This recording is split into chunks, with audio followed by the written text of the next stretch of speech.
ശ്രീരാമ രാമ രാമ ശ്രീരാമചന്ദ്ര ജയ. ശ്രീരാമ രാമ രാമ ശ്രീരാമഭദ്ര ജയ. ശ്രീരാമ രാമ രാമ സീതാഭിരാമ രാമ.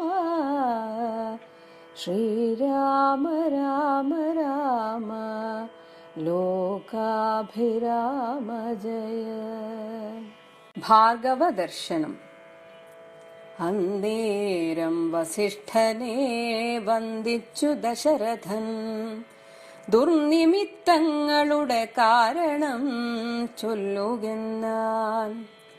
മന്നവാ, കുറഞ്ഞൊരു ഭീതിയുണ്ടാകുമിപ്പോൾ, പിന്നീടമഭയവുമുണ്ടാമെന്നറിഞ്ഞാലും.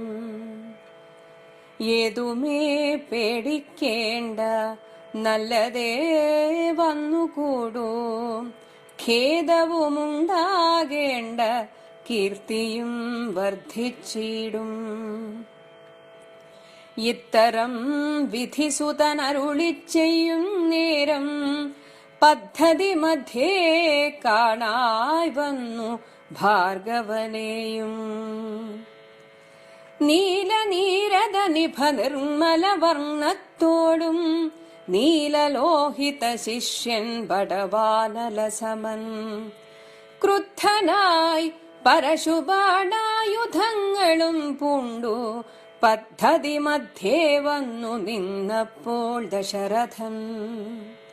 ബദ്ധസാധ്വസം വീണു നമസ്കാരവും ചെയ്താൻ. ബുദ്ധിയും കെട്ടുനിന്നു മറ്റുള്ള ജനങ്ങളും.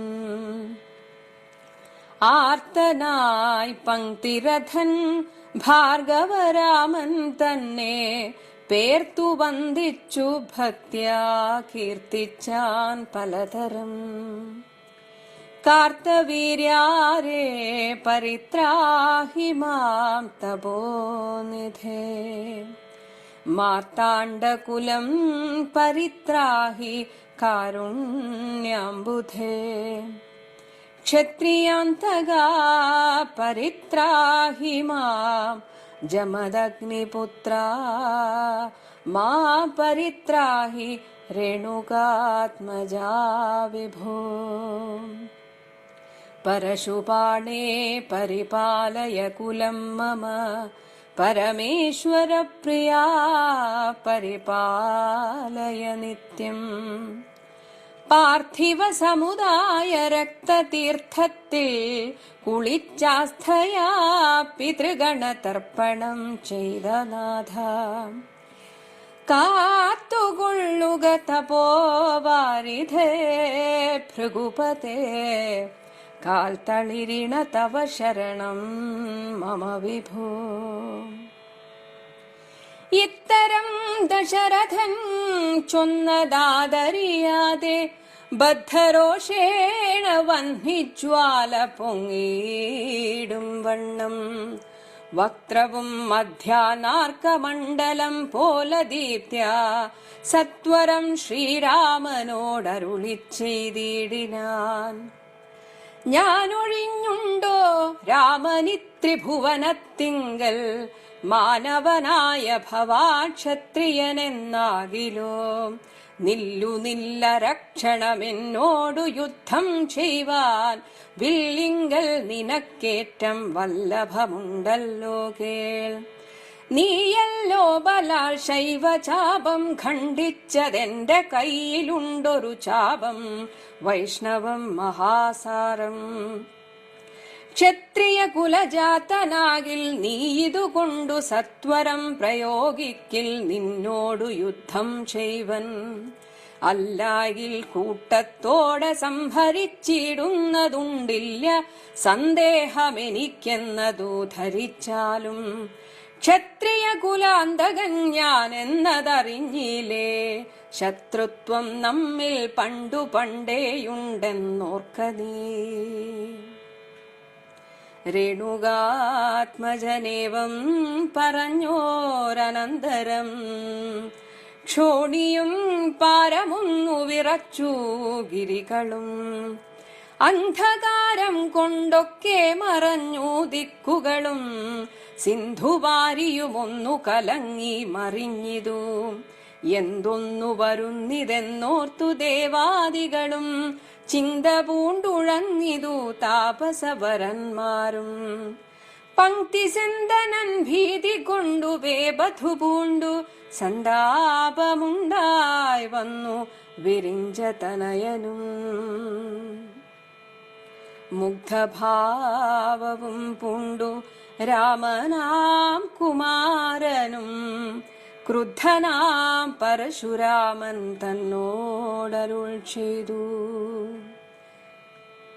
ചൊല്ലെഴും മഹാനുഭാവന്മാരാം പ്രൗഢാത്മാക്കൾ വല്ലാതെ ബാലന്മാരോടിങ്ങനെ തുടങ്ങിയാൽ ആശ്രയം അവർക്കെന്തോന്നുള്ളതു തപോനിധേ സ്വാശ്രമകുലധർമ്മമെങ്ങനെ പാലിക്കുന്നു നിൻ തിരുവടി തിരുവുള്ളത്തിലേറുന്നതിനന്തരമുണ്ടോ പിന്നെ വരുന്നു നിരൂപിച്ചാൽ അന്ധനായിരിപ്പൊരു ബാലകനുണ്ടോ ഗുണബന്ധനം ഭവിക്കുന്നു സന്തതം ചിന്തിച്ചാലും ക്ഷത്രിയ കുലത്തിങ്കലുദ്ഭവിക്കയും ചെയ്തേൻ ശസ്ത്രാസ്ത്ര പ്രയോഗ സാമർഥ്യമില്ലല്ലോ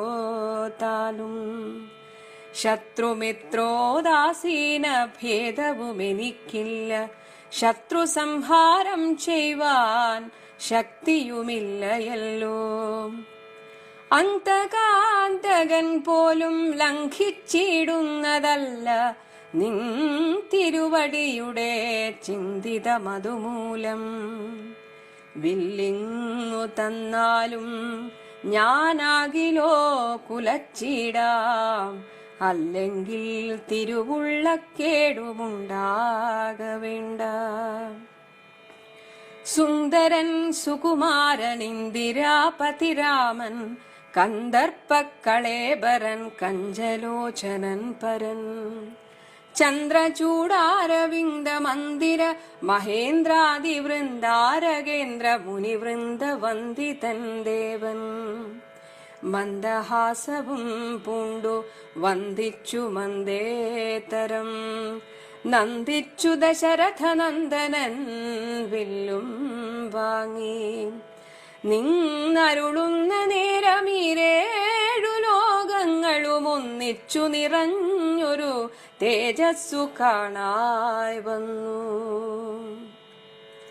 കുലച്ചു ബാണമേഘമെടുത്തു തൊടുത്താശു വലിച്ചു നിറച്ചുടൻ നിന്നിതു ജിതശ്രമം ചോദിച്ചു ഭൃഗുപതി തന്നോടു രഘുപതി മോദത്തോടരുളി ചെയ്തിടണം ദയാനിധേ മാർഗണം നിഷ്ഫലമായി വരികയില്ല മമ ഭാർഗവരാമ ലക്ഷ്യം കാട്ടിത്തന്നീടവേണം ശ്രീരാമവചനം കേട്ടന്നേരം ഭാർഗവനുമാരൂഢാനന്ദമതിനുത്തരമരുൾ ചെയ്തു.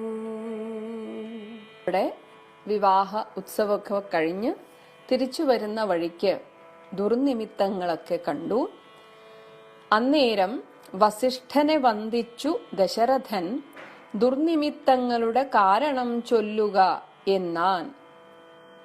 എന്താണ് ഈ ദുർനിമിത്തങ്ങളുടെ കാരണം ചൊല്ലൂ എന്ന് വസിഷ്ഠ മഹർഷിയോട് ചോദിച്ചപ്പോ വസിഷ്ഠ മഹർഷി പറയുകയാണ്, മന്നവ, കുറഞ്ഞൊരു ഭീതിയുണ്ടാകും ഇപ്പോൾ. ആദ്യമൊന്ന് ഒരു പേടി ഉണ്ടാകത്തക്ക ഒരു സംഭവം വരാൻ പോകുന്നു. പിന്നീടം അഭയവും ഉണ്ടാം എന്നറിഞ്ഞാലും, എന്നാൽ അതിനൊക്കെ ഒരു സമാധാനം ഒട്ടും താമസിയാതെ തന്നെ ഉണ്ടാവുകയും ചെയ്യും. ഏതുമേ പേടിക്കേണ്ട, നല്ലതേ വന്നുകൂടൂ. ഖേദവും ഉണ്ടാകേണ്ട, മാത്രമല്ല ഇതിനെക്കുറിച്ച് ദുഃഖിക്കേണ്ട. കാരണം ഇത് പിന്നീട് കീർത്തിയും വർദ്ധിച്ചിടും. ശ്രീരാമചന്ദ്രന്റെ കീർത്തിയെ വർദ്ധിപ്പിക്കാൻ ഉതകുന്ന ഒരു സംഭവമാണ് ഇനി വരാൻ പോകുന്നത്. ഇത്തരം വിധിസുതൻ അരുളി ചെയ്യുന്നേരം, വിധിസുതൻ ബ്രഹ്മാവിന്റെ മകനായ വസിഷ്ഠൻ പറഞ്ഞപ്പോൾ ഒട്ടും വൈകാതെ തന്നെ പദ്ധതി മധ്യേ, പദ്ധതി വഴി, ആ വഴി മധ്യേ കാണായി വന്നു ഭാർഗവനെയും. പരശുരാമൻ ഇനി എങ്ങനെയുണ്ടായിരുന്നു ഭാർഗവനെ എങ്ങനെയാണ് കണ്ടത് എന്ന് പറയുന്നു.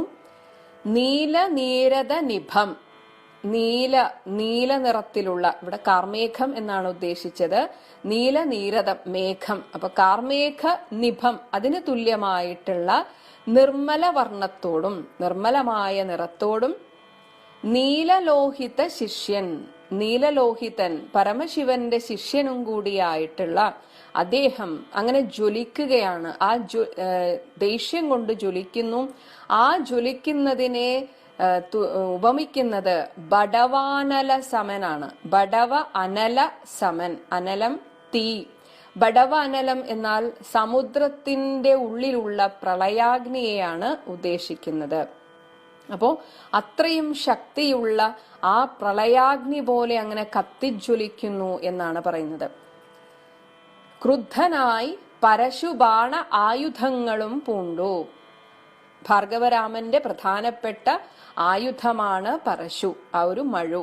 അതും മറ്റ് ബാണ ആയുധങ്ങളുമൊക്കെ എടുത്തിട്ട് പദ്ധതി മധ്യേ വന്നു നിന്നപ്പോൾ, ആ വഴിമധ്യത്തിൽ വന്നപ്പോൾ ദശരഥൻ ആകെ പേടിച്ചു വിറച്ചു. അതാണ് ബദ്ധ സാധ്വസം. സാധ്വസം എന്നാൽ വിറച്ചുകൊണ്ട്, ആകെ പേടിച്ചു വിറച്ചിട്ട് പൂജ അതുപോലെ ഒന്നും ചെയ്യാൻ തോന്നിയില്ല. നേരെ വീണ് നമസ്കാരവും ചെയ്താൻ, കാലിൽ വീണ് നമസ്കാരം ചെയ്തു. അതിന് കാരണം പരശുരാമൻ പേര് കേട്ടത് ക്ഷത്രിയ കുലത്തെ അടക്കം നശിപ്പിച്ചതിന് വേണ്ടിയിട്ടാണ്. മുന്നും പിന്നും നോക്കാതെ അവരെയൊക്കെ കൊന്നു തള്ളുകയാണ് ചെയ്തത്. അതുകൊണ്ട് തന്നെ തന്റെ മകന്റെ ആ ഒരു മഹാത്മ്യത്തെ അറിയാത്ത അല്ലെങ്കിൽ മറന്നു പോകുന്ന ദശരഥൻ പേടിച്ചു വിറച്ചു. അതുകൊണ്ടാണ് അങ്ങനെ പേടിച്ചു വിറച്ചത്. ഇതുപോലെ ഭഗവാൻ തന്റെ കൂടെയുണ്ട് എന്ന വിശ്വാസം നമുക്ക് നഷ്ടപ്പെടുമ്പോഴാണ് ഭയം നമ്മെ പിടികൂടുന്നത്. അപ്പൊ ഇവിടെ പരമാത്മസ്വരൂപനായിട്ടുള്ള ശ്രീരാമചന്ദ്രൻ തന്റെ കൂടെ ഉണ്ട് എന്നതൊക്കെ അങ്ങനെ ഒരു കാഴ്ചയിലല്ല, അങ്ങനെ ഒരു കാഴ്ചപ്പാടിലല്ല ദശരഥൻ മകനെ കാണുന്നത്. തന്റെ മകൻ ബാലകൻ ഇപ്പോൾ കൗമാരത്തിലെത്തി, കല്യാണമൊക്കെ കഴിഞ്ഞു, ഒരു കുമാരൻ എന്ന രീതിയിൽ മാത്രമാണ് കാണുന്നത്. അത് തന്നെയായിരുന്നു ദശരഥന്റെ പേടിയും. ഇവിടെ ആര് ഞങ്ങളെ സഹായിക്കും എന്ന ആ ഒരു പേടിയോടെ വീണ് നമസ്കാരം ചെയ്തു. അതേസമയം മറ്റുള്ളവരാകട്ടെ ബുദ്ധിയും കെട്ടു നിന്നു. ബുദ്ധി കെടുക എന്ന് വെച്ചാൽ എന്താ ചെയ്യണ്ടേന്ന് ഒരു പിടിയുമില്ല. മറ്റുള്ള ജനങ്ങളൊക്കെ ഇങ്ങനെ മിഴിച്ചു നോക്കി നിൽക്കുകയാണ്. ആർത്തനായി, അതായത് സങ്കടം പറയുകയാണ്.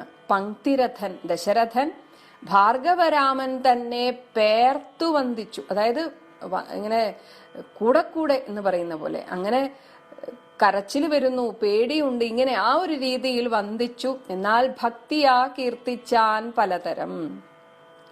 കാർത്തവീര്യ അരേ, കാർത്തവീരാർജുനന്റെ അരി ശത്രു, ഹേ ശത്രു, ശത്രുവായിരിക്കുന്ന അല്ലയോ ഭാർഗവരാമ, പരിത്രാഹി മാം തപോനിധേ, ത്രാഹി രക്ഷിക്കൂ ഞങ്ങളെ തപോനിധേ. മാർത്താണ്ഡകുലം, മാർത്താണ്ഡൻ സൂര്യൻ, സൂര്യകുലമായിട്ടുള്ള ഞങ്ങളുടെ കുലത്തെ പരിത്രാഹി കാരുണ്യാംബുധേ.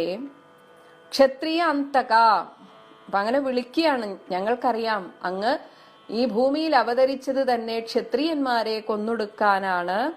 പക്ഷേ അങ്ങ് അതെല്ലാം മതിയാക്കി എന്നാണ് ഞാൻ കേട്ടത്. അതുകൊണ്ട് പരിത്രാഹിമാം ജമദഗ്നിപുത്ര, അല്ലയോ ജമദഗ്നി മഹർഷിയുടെ പുത്രനായിട്ടുള്ള ഭാർഗവരാമ, മാം പരിത്രാഹി രേണുകാത്മജ, അമ്മയുടെ മകൻ എന്ന രീതിയിൽ രേണുകയുടെ ആത്മജനായിട്ടുള്ള വിഭോ, പരശുബാണേ, പരശു കയ്യിൽ ധരിച്ചവനെ, പരിപാലയ കുലം മമ, എന്റെ കുലത്തെ രക്ഷിക്കൂ. പരമേശ്വരപ്രിയ, പരമേശ്വരന്റെ പ്രിയ ശിഷ്യനായിട്ടുള്ള അല്ലയോ ഭാർഗവരാമ, പരിപാലയ നിത്യം, ഞങ്ങളെ എന്നും പരിപാലിക്കൂ. പാർത്ഥിവ സമുദായ രക്തതീർത്ഥത്തിൽ, പാർത്ഥിവ സമുദായം ക്ഷത്രിയ കുലം, ഇങ്ങനെയുള്ള ഒരുപാട് ക്ഷത്രിയന്മാരെ കൊന്നൊടുക്കി ആ രക്തതീർത്ഥം അതൊരു രക്തക്കുളമായി മാറി. പിന്നീട് അത് 5 കുളമായി, അതാണ് തീർത്ഥക്കുളമായി എന്നാണ്, അതാണ് സമന്ത പഞ്ചകം. അതിൽ കുളിച്ച് ആസ്ഥയാ, അവിടെ നിന്ന് പിതൃഗണ തർപ്പണം ചെയ്ത നാഥ, അതായത് തന്റെ അച്ഛനായിട്ടുള്ള ജമദഗ്നിയെ കൊന്നതിന്റെ ദേഷ്യം തീർക്കാൻ തുടങ്ങിയതാണ് ഈ ഒരു ക്ഷത്രിയ വംശ നാശം. അങ്ങനെ പിന്നീട് കാർത്തവീരാർജുനനെ കൊന്നു. കാർത്തവീരാർജുനനെ കൊന്നപ്പോൾ അദ്ദേഹത്തിന്റെ മക്കള് വന്ന് യുദ്ധത്തിന് നിന്നു. പിന്നീട് അങ്ങോട്ട് 21 വട്ടം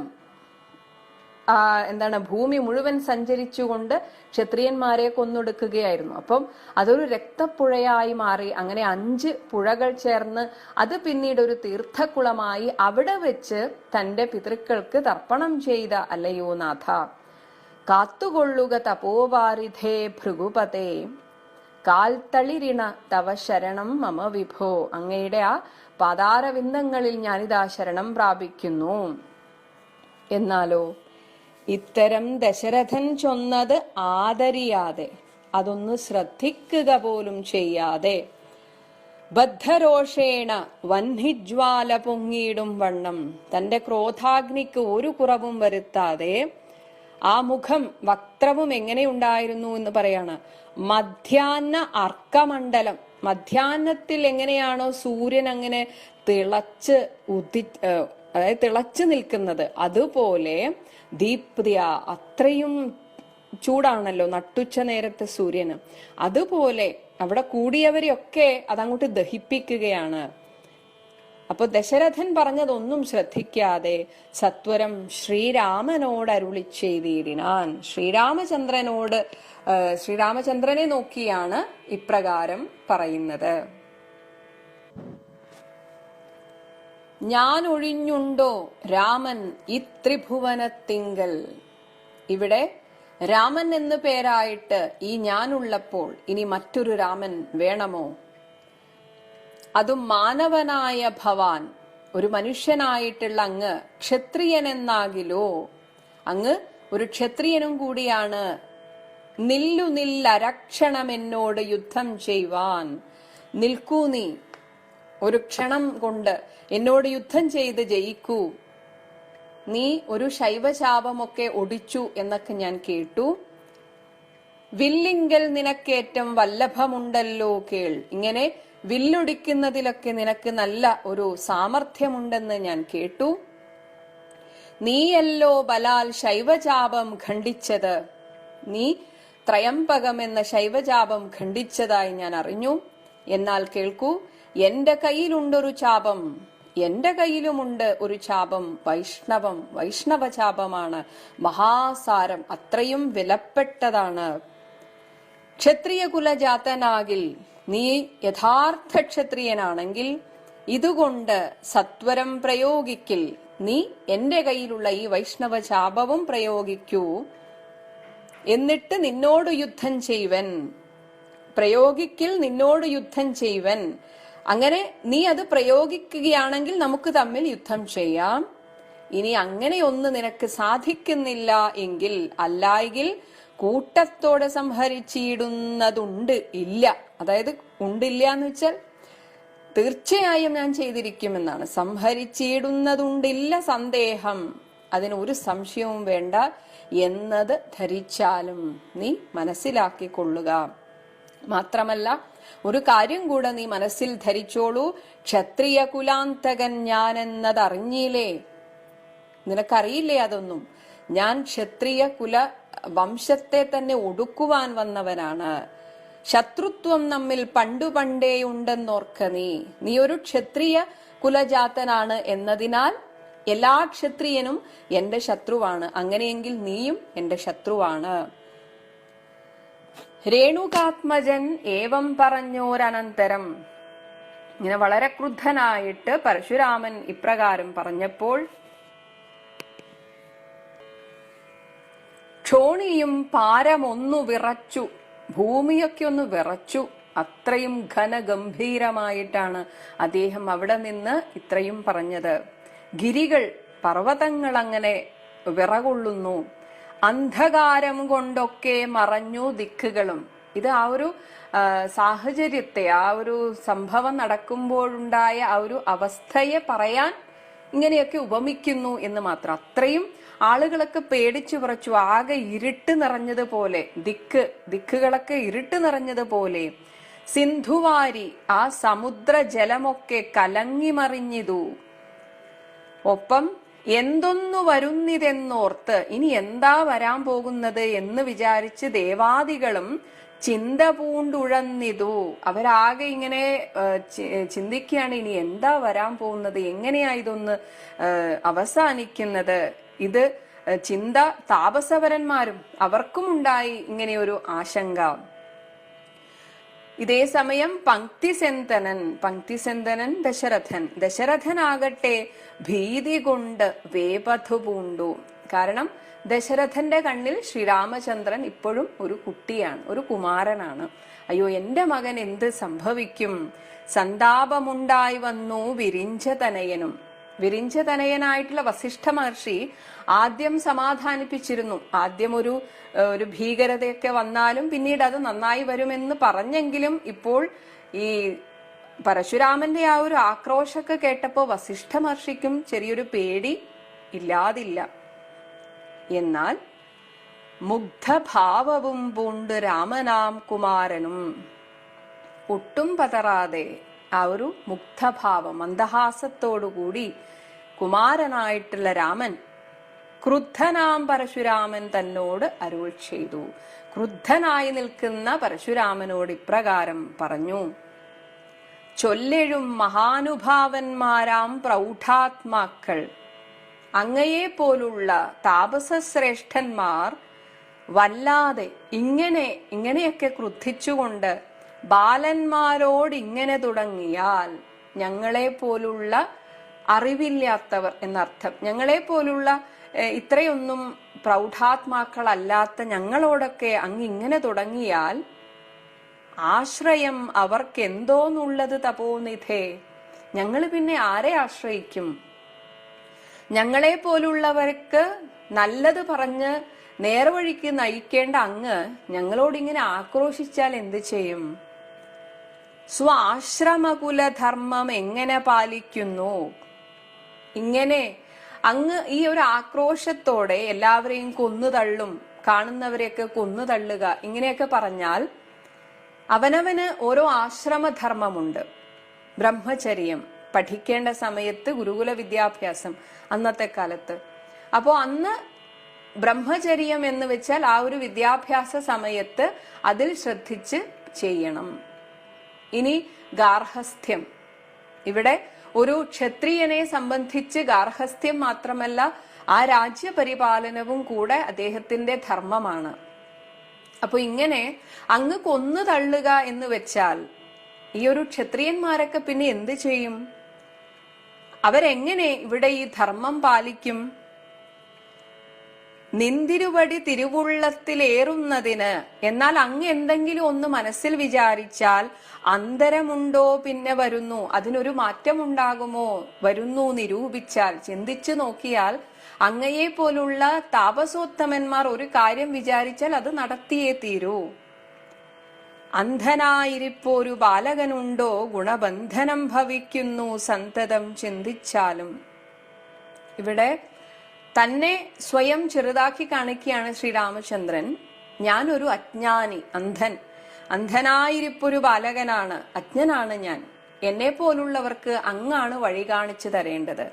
ഞങ്ങളെ പോലുള്ളവർക്ക് ഗുണബന്ധനം ഭവിക്കുന്നു. ബാലകനുണ്ടോ ഗുണബന്ധനം എന്നാൽ ഞങ്ങൾ അജ്ഞാനികളാണ്. അജ്ഞാനികളായ ഞങ്ങൾക്ക് ഞങ്ങളുടെ ഗുണം, അതായത് സത്വഗുണം, രജോ ഗുണം, തമോ ഗുണം, ഇങ്ങനെയുള്ള ഗുണബന്ധനത്തെ കുറിച്ച് പോലും നമുക്ക് ശരിയായ ഒരു അറിവില്ല. അപ്പൊ നമ്മുടെ, അതായത് ഞങ്ങളെ പോലുള്ള അജ്ഞാനികൾക്ക് ഞങ്ങളുടെ ഗുണത്തെ തിരിച്ചറിഞ്ഞ് വേണ്ട നിർദ്ദേശം തരേണ്ടത് അങ്ങയെ പോലുള്ള പ്രൗഢാത്മാക്കളാണ്, താപസോത്തമന്മാരാണ്. അതായത് ഇവിടെ ഇത്രയും ഉദ്ദേശിക്കുന്നുള്ളൂ, അജ്ഞാനികളായ ഞങ്ങളെ പോലുള്ളവരെ വഴി നടത്തേണ്ടത് അങ്ങയെ പോലുള്ളവരല്ലേ. അങ്ങനെയുള്ള അങ്ങയെ പോലുള്ളവർ ഞങ്ങളോട് ഇങ്ങനെ ആക്രോശിച്ചാൽ ഞങ്ങൾ എന്ത് ചെയ്യും? ഇനി ക്ഷത്രിയ കുലജാതനായി പോയി എന്നത് എന്റെ തെറ്റാണോ? അതാണ് ചോദിക്കുന്നത്. ക്ഷത്രിയ കുലത്തിങ്കൽ ഉത്ഭവിക്കുകയും ചെയ്തേൻ. ഇവിടെ ഗുണബന്ധനം, നേരത്തെ പറഞ്ഞ ആ ഗുണബന്ധനമൊന്നും ബോധപൂർവം വരുന്നതല്ല. അങ്ങനെ ഗുണബന്ധനം നിശ്ചയിക്കുന്നത് ആ പരമാത്മാവാണ്. ആര് ഏതൊക്കെ ഗുണത്തോടുകൂടെ ഇവിടെ ജനിക്കണം എന്ന് അത് അജ്ഞാനികളായിട്ടുള്ളവരല്ല തീരുമാനിക്കുന്നത്. അത് പ്രകൃതിയാ നമുക്ക് ഓരോ ഗുണങ്ങൾ കിട്ടുകയാണ്. ആ ഗുണങ്ങൾ കിട്ടിയവർ അതാത് കുലത്തിൽ വന്ന് ജനിക്കുന്നു. അപ്പൊ ഇവിടെ അജ്ഞാനിയായിട്ടുള്ള എനിക്ക് ഒരുപക്ഷെ ഈ ഒരു രജോ ഗുണം കിട്ടിയത് കൊണ്ടാവാം. ഇതൊക്കെ ഒരു വിനയാന്വിതനായിട്ട് പറയുന്നു എന്ന് മാത്രം.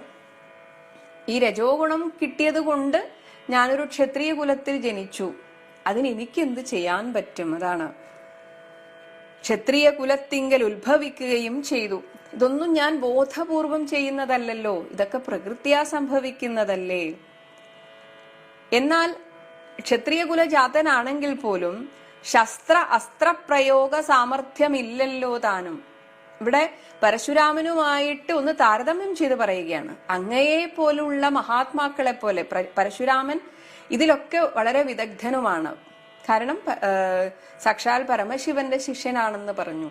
അപ്പൊ അങ്ങയുമായിട്ടൊക്കെ താരതമ്യം ചെയ്താൽ ഞാൻ ഈ ശസ്ത്ര അസ്ത്രങ്ങളിലൊന്നും ഒരു സാമർഥ്യവും എനിക്കില്ല. അതേസമയം തന്നെ ശത്രുമിത്ര ഉദാസീന ഭേദവും എനിക്കില്ല.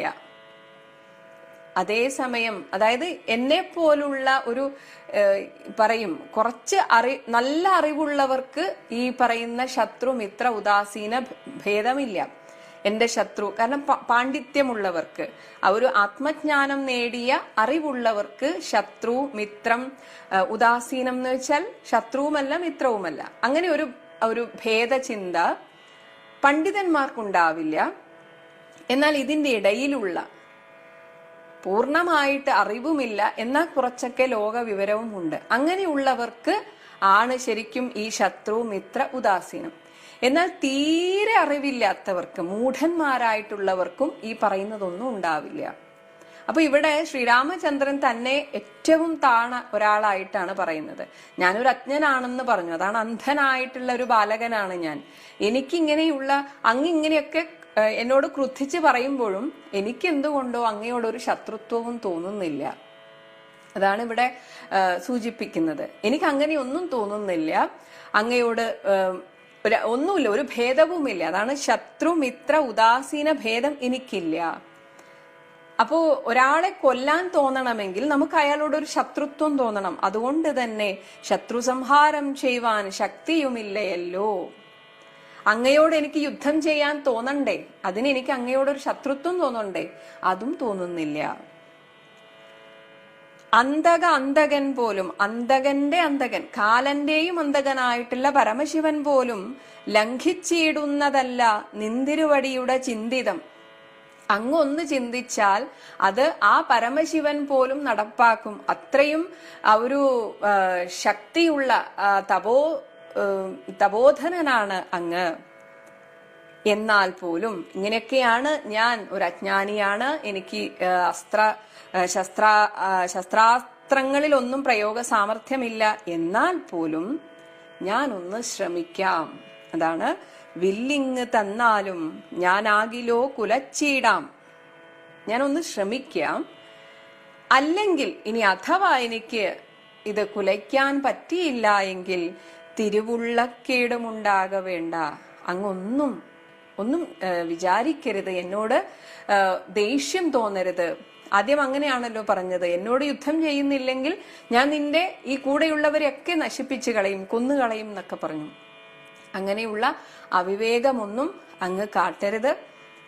ഞാൻ എന്തായാലും എന്നെ കൊണ്ടാവുന്നത് പോലെ ഞാനൊന്ന് ശ്രമിക്കാം എന്ന് പറഞ്ഞിട്ട് സുന്ദരൻ, സുകുമാരൻ, ഇന്ദിരാപതി രാമൻ, കന്ദർപ്പ കളേബരൻ, കഞ്ചലോചനൻ പരൻ. സുന്ദരൻ, സുകുമാരൻ, ഇന്ദിരാപതി ലക്ഷ്മീപതിയായിട്ടുള്ള സാക്ഷാൽ ശ്രീരാമചന്ദ്രൻ, കന്ദർപ്പ കളേബരൻ ആ കാമദേവന്റെ അത്രയും സുന്ദരമായ ശരീരത്തോടുകൂടിയ കഞ്ചലോചനൻ താമരക്കണ്ണനായിട്ടുള്ള പരൻ ആ പരമാത്മാവായിട്ടുള്ള ചന്ദ്രചൂഡ അരവിന്ദ മന്ദിര മഹേന്ദ്രാദി. ചന്ദ്രചൂഡൻ ശിവൻ, അരവിന്ദ മന്ദിരം, അരവിന്ദം താമര, താമര തന്റെ നിലയമാക്കിയിട്ടുള്ള ബ്രഹ്മാവ്, മഹേന്ദ്രൻ ഇന്ദ്രൻ തുടങ്ങിയ വൃന്ദാരകേന്ദ്ര മുനിവൃന്ദ വന്ദിതൻ. വൃന്ദാരക വൃന്ദം എന്നാൽ ദേവന്മാർ, അവരും പിന്നെ മുനിവൃന്ദം, എല്ലാ മുനിമാരും ഒക്കെ വന്ദിക്കുന്ന ആ ദേവൻ മന്ദഹാസവും പൂണ്ടു വന്ദിച്ചു മന്ദേതരം. ഒരു മന്ദഹാസത്തോടുകൂടെ വന്ദിച്ചിട്ട് മന്ദേതരം വളരെ പതുക്കെ പോയിട്ട് നന്ദിച്ചു, അവിടെ വന്ദിക്കുകയാണ്. ദശരഥനന്ദനൻ വില്ലും വാങ്ങി. ആ ദശരഥനന്ദനൻ ശ്രീരാമചന്ദ്രൻ ഭാർഗവരാമന്റെ കയ്യിൽ നിന്ന് ആ വില്ലു വാങ്ങിയിട്ട് നിന്നരുളുന്ന നേരം, അങ്ങനെ അത് കയ്യിൽ പിടിച്ച് കുറച്ചു നേരം അങ്ങനെ നിന്നപ്പോൾ ഈരേഴു ലോകങ്ങളും ഒന്നിച്ചു നിറഞ്ഞൊരു തേജസ് കാണായി വന്നു.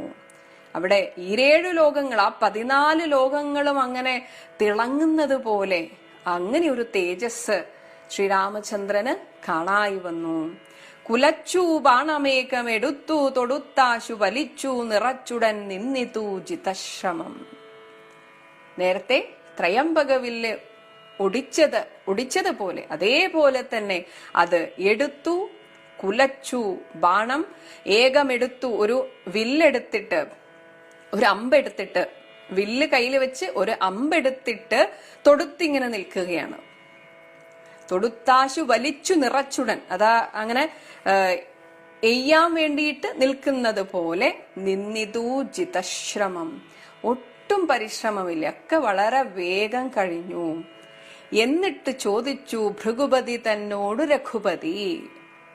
ഭൃഗുപതി, ഭൃഗുകുലത്തിലെ പതി, അതിലെ ശ്രേഷ്ഠനായിട്ടുള്ള ആ ഭാർഗവരാമനോട് രഘുപതി, രഘുകുല ശ്രേഷ്ഠനായിട്ടുള്ള ശ്രീരാമചന്ദ്രൻ മോദത്തോടരുളി ചെയ്തിടണം ദയാനിധേ. ഇങ്ങനെ ചോദിക്കുകയാണ്, അല്ലയോ ഭാർഗവരാമ, സന്തോഷത്തോടെ എന്നോട് അരുളി ചെയ്യൂ ദയാനിധേ. മാർഗണം എന്റെ അമ്പ് നിഷ്ഫലമായി വരികയില്ല. ഞാനിത് എവിടെയാണോ തൊടുക്കണമെന്ന് അങ്ങ് പറയുന്നത് അവിടെ തൊടുത്തിരിക്കും, അത് നിഷ്ഫലമായി വരികയില്ല. മമ, എന്റെ ഈ ഒരു ലക്ഷ്യം നിഷ്ഫലമാവില്ല. അതുകൊണ്ട് ഭാർഗവരാമ, ലക്ഷ്യം കാട്ടിത്തന്നീട വേണം, എനിക്ക് ലക്ഷ്യം കാട്ടിത്തരൂ, എവിടേക്കാണ് ഞാൻ ഇത് അയക്കേണ്ടത്. ശ്രീരാമവചനം കേട്ട അന്നേരം, ഇത് കേട്ടതും ഭാർഗവനും ആരൂഢ ആനന്ദം, ഉള്ളിൽ എന്തെന്നില്ലാത്തൊരു ആനന്ദമുണ്ടായി. അതിന് കാരണമുണ്ട്, അത് പിന്നീട് പറയും. ആരൂഢ ആനന്ദം അതിനുത്തരം അരുൾ ചെയ്തു, ഇപ്രകാരം പറഞ്ഞു. ശ്രീരാമ രാമ മഹാബാഹോ ജാനകീപതേ ശ്രീരമണാത്മാ രാമ ലോകാഭിരാമ രാമ ശ്രീരാമ സീതാഭിരാമാനന്ദാത്മകാ വിഷ്ണു ശ്രീരാമ രാമ രമ രമണ രഘുപതേ ശ്രീരാമ രാമ പുരുഷോത്തമാ ദയാനിധേ ശ്രീരാമ സൃഷ്ടിസ്ഥിതി പ്രളയ ഹേതുമൂർത്തേ ശ്രീരാമ ദശരഥനന്ദന ഹൃഷീകേശ ശ്രീരാമ രാമ രാമ കൗസല്യാത്മജാ ഹരേ എങ്കിലോ പുരാവൃത്തം കേട്ടുകൊണ്ടാലും മമ പങ്കജ വിലോചന കാരുണ്യവാരാനിധേ. ചക്രതീർത്ഥത്തിങ്കൽ ചെന്നെത്രയും ബാല്യകാലേ ചക്രപാണിയെ തന്നെ തപസ്സു ചെയ്തേൻ ചിരം. ഉഗ്രമാം തപസ്സുകൊണ്ടിന്ദ്രിയങ്ങളെയെല്ലാം നിഗ്രഹിച്ചനുദിനം സേവിച്ചേൻ ഭഗവാനെ. വിഷ്ണു കൈവല്യമൂർത്തി വൈകുണ്ഠൻ നാരായണൻ ജിഷ്ണു സേവിതൻ ഭജനീയനീശ്വരൻ നാഥൻ. മാധവൻ പ്രസാദിച്ചു മത്പുരോഭാഗേ വന്നു സാദരം പ്രത്യക്ഷനായരുളി ചെയ്തിടിനാൻ. ഉത്തിഷ്ഠോത്തിഷ്ഠ ബ്രഹ്മൻ തുഷ്ടോഹം തപസാ തേ സിദ്ധിച്ചു സേവാഫലം നിനക്കെന്നറിഞ്ഞാലും. മത്തേജോയുക്തൻ ഭവാൻ എന്നതുമറിഞ്ഞാലും കർത്തവ്യം പലതുണ്ടു ഭവതാ ഭൃഗുപതേ. കൊല്ലണം പിതൃഹന്താവാകിയ ഹേ ഹയനെ ചൊല്ലഴും കാർത്തവീരാർജുനനാം നൃപേന്ദ്രനെ. വല്ല ജാതിയുമവൻ മൽക്കലാംശജനല്ലോ വല്ലഭം ധനുർവേദത്തിനവനേറുമല്ലോ. ക്ഷത്രിയ വംശമിരുപത്തൊന്നു പരിവൃത്തി യുദ്ധേ നിഗ്രഹിച്ചു കശ്യപനു ദാനം ചെയ്യുക. പൃഥ്വീമണ്ഡലമൊക്കെ പിന്നെ ശാന്തിയെ പ്രാപിച്ചുത്തമമായ തപോനിഷ്ഠയാ വസിച്ചാലും. പിന്നെ ഞാൻ ത്രേതായുഗേ ഭൂമിയിൽ ദശരഥൻ തന്നുട തനയനായി വന്നവതരിച്ചിടും. അന്നു കണ്ടിടാം തമ്മിലെന്നാൽ എന്നുട തേജസ്സന്യൂനം ദാശരഥി തന്നിലാക്കിയിടുക നീ. പിന്നെയും തപസ്സു ചെയ്ത ബ്രഹ്മപ്രളയാന്തമെന്നെ സേവിച്ചു വസിച്ചിടുക മഹാമുനേ. എന്നരുൾ ചെയ്തു മറഞ്ഞിടിനാൻ നാരായണൻ. തന്നിയോഗങ്ങളെല്ലാം ചെയ്തിതു ഞാനും നാഥ. നിന്തിരുവടി തന്നെ വന്നവതരിച്ചോരു പങ്ക്തി സെങ്തനസുതനല്ലോ നീ ജഗത്പദേ. എങ്കലുള്ളൊരു മഹാവൈഷ്ണവ തേജസ്സെല്ലാം നിങ്കലാക്കിയിടുവാനായി തന്നിതു ശരാസനം.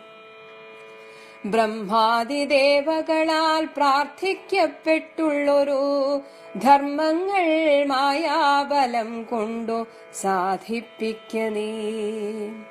സാക്ഷാൽ ശ്രീനാരായണൻ താനല്ലോ ഭവാൻ ജഗത് സാക്ഷിയായിടും വിഷ്ണു ഭഗവാൻ ജഗന്മയൻ. ഇന്നിപ്പോൾ സഫലമായി വന്നിതു മമ ജന്മം. മുന്നം ചെയ്തോരു തപസ്സാഫല്യമെല്ലാം വന്നു. ബ്രഹ്മമുഖ്യന്മാരാലും കണ്ടുകിട്ടിടാതൊരു നിർമ്മലമായ രൂപം കാണായി വന്നതുമൂലം ധന്യനായി കൃതാർത്ഥനായി സ്വസ്ഥനായി വന്നേനല്ലോ. നിന്നുട രൂപമുള്ളിൽ സന്തതം വസിക്കേണം. അജ്ഞാനോദ്ഭവങ്ങളാം ജന്മാദിഷഡ്ഭാവങ്ങൾ സുജ്ഞാനസ്വരൂപനാം നിങ്കലില്ലല്ലോ പോറ്റി. നിർവികാരാത്മാ പരിപൂർണനായിരിപ്പൊരു നിർവാണപ്രദനല്ലോ നിൻ തിരുവടി പാർത്താൽ. വന്ധിയിൽ ധൂമം പോലെ വാരിയിൽ നുര പോലെ നിന്നുടെ മഹാമായ വൈഭവം ചിത്രം ചിത്രം. യാവത് പര്യന്തം മായാസംവൃതം ലോകമോർത്താൽ താവൽ പര്യന്തമറിയാവല്ല ഭവത്തത്വം. സത്സംഗം കൊണ്ടു ലഭിച്ചിടിന ഭക്തിയോടും ത്വത്സേവാരതന്മാരാ മാനുഷർ മെല്ലെ മെല്ലെ ത്വന്മായാരചിതമാം സംസാര പാരാവാരം തന്മറുകരയേറിയിടുന്നിതു കാലം കൊണ്ടേ. ത്വജ്ഞാനപരന്മാരാ മാനുഷജനങ്ങൾക്കുള്ള ജ്ഞാനം നീക്കുവോരോ സദ്ഗുരു ലഭിച്ചിടും. സദ്ഗുരുവരങ്കൽ നിന്നൻപോടു വാക്യജ്ഞാനം ഉൾക്കാമ്പിലുദിച്ചിടും ത്വത്പ്രസാദത്താലപ്പോൾ. കർമ്മബന്ധത്തിങ്കൽ നിന്നാശുവേർപ്പെട്ടു ഭവചിന്മയ പദത്തിങ്കലാഹന്ത ലയിച്ചിടും.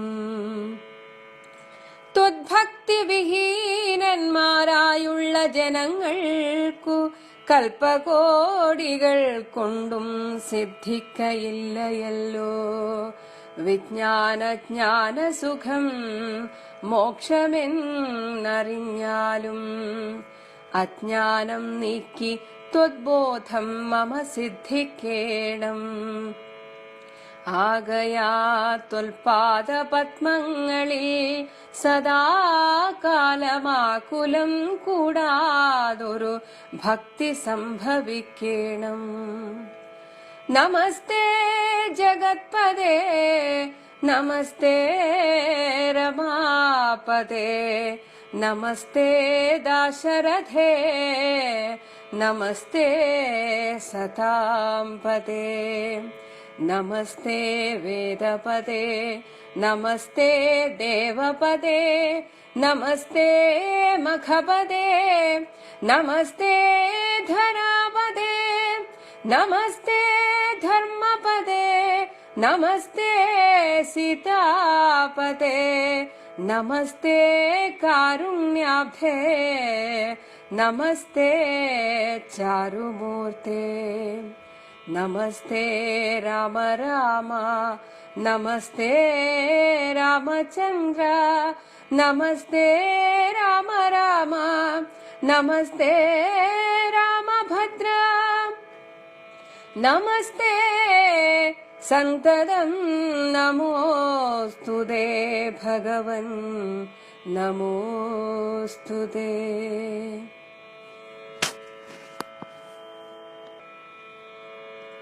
ചിന്തയേ ഭവച്ചരണാംബുജം നമോസ്തുതേ.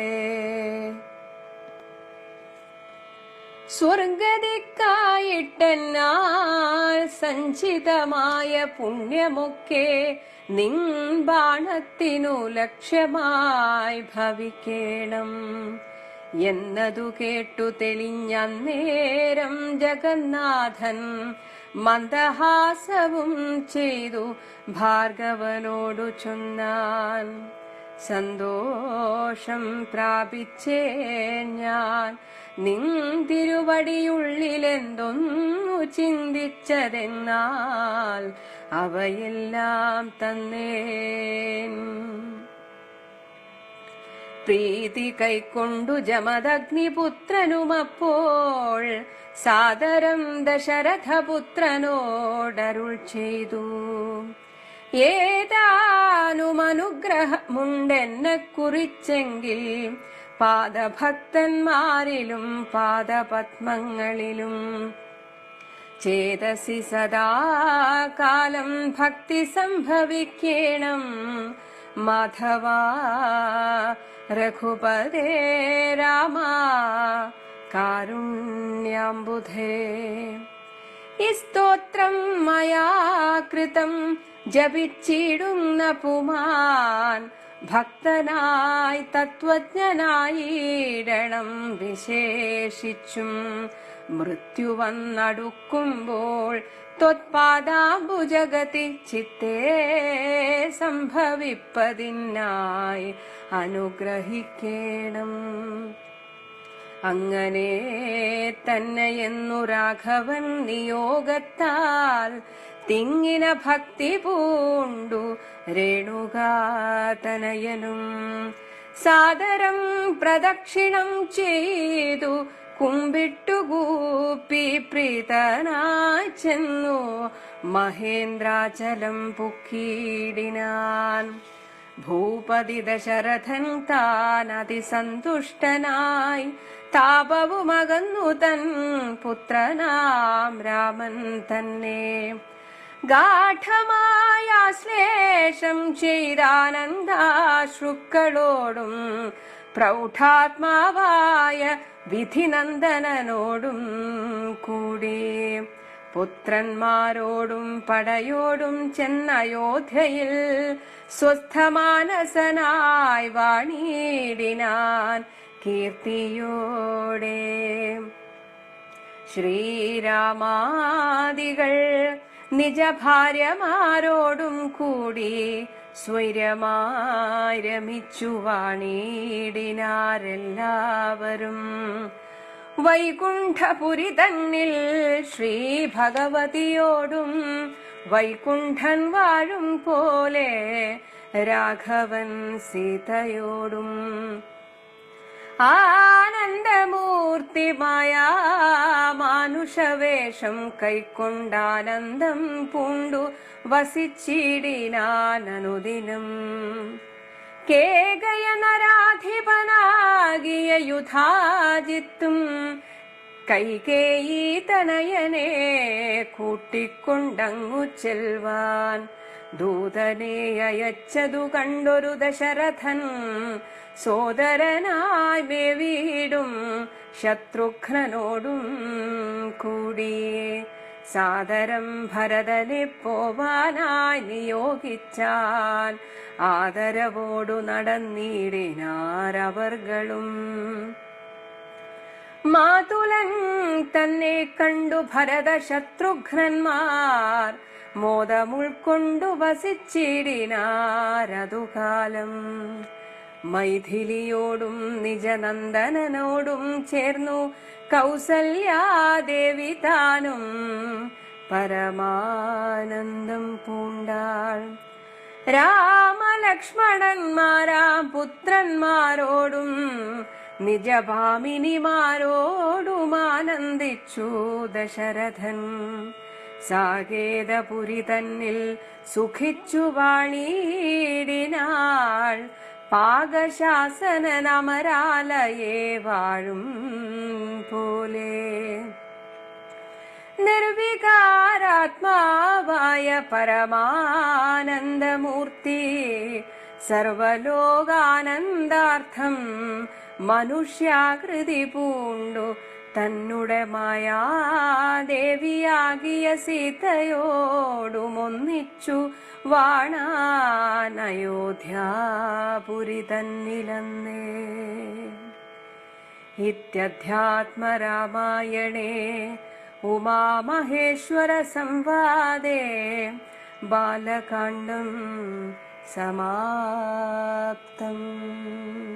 ഇവിടെ ആ വൈഷ്ണവ ചാപം കയ്യിൽ ഏന്തി കുലച്ച സമയത്ത് ആരൂഢമായ ആനന്ദം ഉണ്ടായി എന്ന് പറഞ്ഞു. ആ ആനന്ദത്തിന് കാരണം എന്താണ് എന്നാണ് ഇനി പറയാൻ പോകുന്നത്.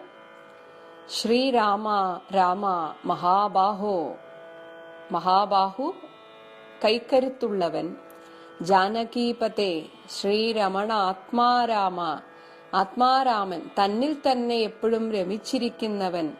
ലോകാഭിരാമൻ രാമ ശ്രീരാമ, സീതാഭിരാമ ആനന്ദാത്മക വിഷ്ണു ശ്രീരാമ രാമ രമാരമണ രഘുപതേ. ശ്രീരാമ രാമ പുരുഷോത്തമ ദയാനിധേ ശ്രീരാമ സൃഷ്ടിസ്ഥിതി പ്രളയ ഹേതുമൂർത്തേ. ആ പരമാത്മാവാണ് സൃഷ്ടിയും സ്ഥിതിയും പ്രളയവും എല്ലാറ്റിനും കാരണം. അല്ലെങ്കിൽ ആ പരമാത്മാവിന്റെ നിയന്ത്രണത്തിലാണ് ഇതൊക്കെ സംഭവിക്കുന്നത്. അങ്ങനെയുള്ള ആ പരമാത്മാവ് തന്നെയാണ് ദശരഥ നന്ദനായിട്ട് വന്നത്. അങ്ങനെയുള്ള ഹേ ശ്രീരാമ ഋഷികേശ, ഋഷീകങ്ങളുടെ ഈശൻ, ഇന്ദ്രിയങ്ങളെയൊക്കെ തന്റെ അധീനതയിൽ നിർത്തുന്ന ആ ഋഷികേശനായിട്ടുള്ള ശ്രീരാമ കൗസല്യാത്മജ ഹരേ, ഇങ്ങനെയൊക്കെ സ്തുതിച്ചുകൊണ്ട് പറയുകയാണ്. എങ്കിലോ പുരാവൃത്തം, പണ്ടുള്ള ഒരു കഥ കേട്ടുകൊണ്ടാലും മമ, എന്റെ ഒരു കഥ. പങ്കജവിലോചന, ഇവിടെ പരശുരാമനാണ് പറയുന്നത്. അല്ലയോ താമരക്കണ്ണ, കാരുണ്യവാരാന്നിധേ, കാരുണ്യക്കടലേ. ഇനി ഇവിടെ പറയാൻ പോകുന്ന ഈ ഒരു കഥ കൃതയുഗത്തിൽ നടന്ന കഥയാണ്. ഭാർഗവരാമൻ ചക്രതീർത്ഥത്തിങ്കൽ ചെന്നെത്രയും, ചക്രതീർത്ഥം എന്ന് പറഞ്ഞ സ്ഥലത്ത് ചെന്നിട്ട് എത്രയും ബാല്യകാലെ, അത്രയും ചെറുപ്പത്തിൽ തന്നെ ചക്രപാണിയെ തന്നെ, ചക്രപാണിയായിട്ടുള്ള ആ സാക്ഷാൽ മഹാവിഷ്ണുവിനെ തന്നെ തപസ്സു ചെയ്തേൻ ചിരം, ഒരുപാട് കാലം തപസ്സു ചെയ്തു. അങ്ങനെ ഉഗ്രമാം തപസ്സുകൊണ്ട് ഇന്ദ്രിയങ്ങളെയെല്ലാം നിഗ്രഹിച്ച്, ആ തപസ്സുകൊണ്ട് തന്നെ തന്റെ ഇന്ദ്രിയ നിഗ്രഹം അങ്ങനെ സാധിച്ച് ഉള്ളിൽ ഏകാഗ്രമാക്കിയിട്ട് അനുദിനം സേവിച്ചേൻ ഭഗവാനെ. വിഷ്ണു കൈവല്യമൂർത്തി വൈകുണ്ഠൻ നാരായണൻ ജിഷ്ണു സേവിതൻ, ജിഷ്ണു ഇന്ദ്രൻ, ഇന്ദ്രനാൽ സേവിക്കപ്പെടുന്ന ഭജനീയൻ ഈശ്വരൻ, എല്ലാവരാലും ഭജനീയനായിട്ടുള്ള ഭജിക്കപ്പെടേണ്ട ഈശ്വരൻ നാഥൻ മാധവൻ സാക്ഷാൽ ശ്രീനാരായണൻ പ്രസാദിച്ചു. മത് പുരോഭാഗേ വന്നു, എന്റെ മുന്നിൽ ഭഗവാൻ പ്രത്യക്ഷപ്പെട്ടു. സാദരം പ്രത്യക്ഷനായി അരുളി ചെയ്തിടിനാൻ, എന്നോട് ഇത്തരം അരുളി ചെയ്തു.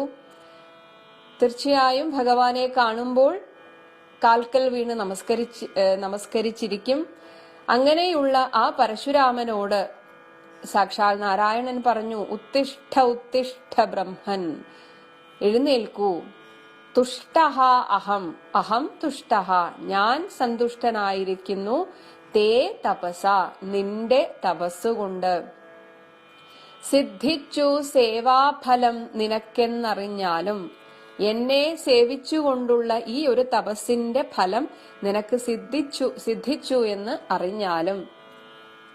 മത് തേജോയുക്തൻ, എന്റെ തേജസ് തന്നെയാണ് അങ്ങയിലും ഉള്ളത്, തേജോയുക്തനാണ് ഭവാൻ എന്നതും അറിഞ്ഞാലും എന്നും അങ്ങറിയുക.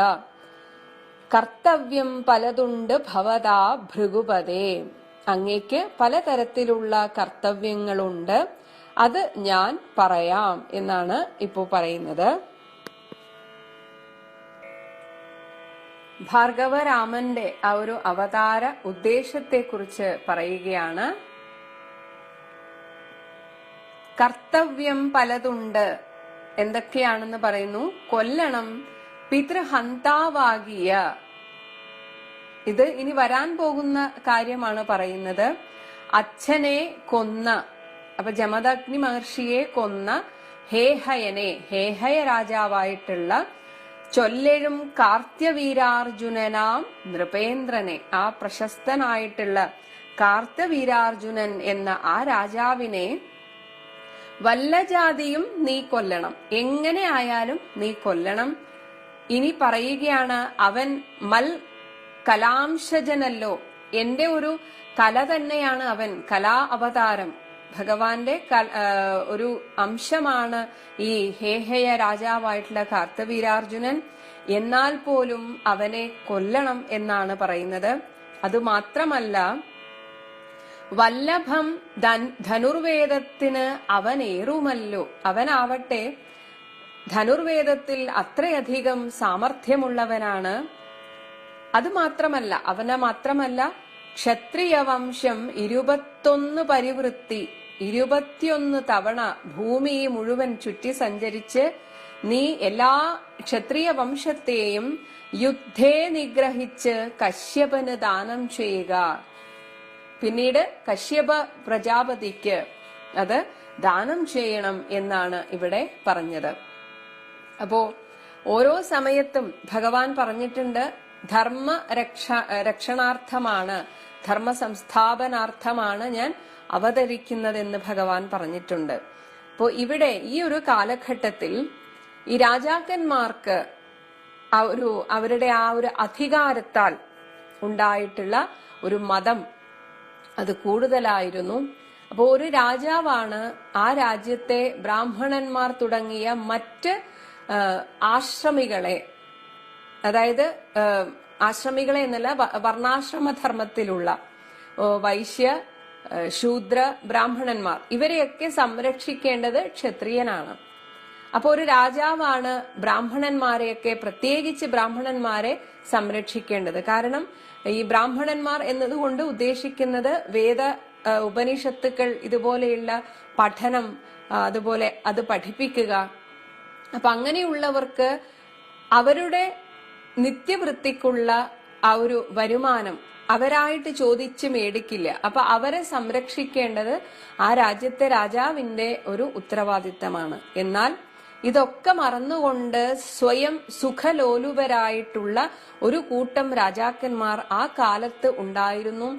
അങ്ങനെയുള്ള രാജാക്കന്മാരെ ഉന്മൂലനാശനം വരുത്തിയിട്ട് അതാണ് പിന്നീട് കശ്യപ പ്രജാപതിക്ക് കൊടുക്കാൻ പറഞ്ഞത്. അപ്പോൾ ആ ബ്രാഹ്മണന്മാർക്കൊരു ശ്രേഷ്ഠത കൈവരാൻ വേണ്ടിയിട്ട് അങ്ങനെ അപ്പോ ആരൊക്കെയാണോ ഏതൊക്കെ കാലത്ത് അധാർമിക പ്രവൃത്തികൾ ചെയ്യുന്നത് അവരെ ഉന്മൂലനാശനം ചെയ്യാനാണ് ഭഗവാൻ ഓരോരോ അവതാരം എടുക്കുന്നത്.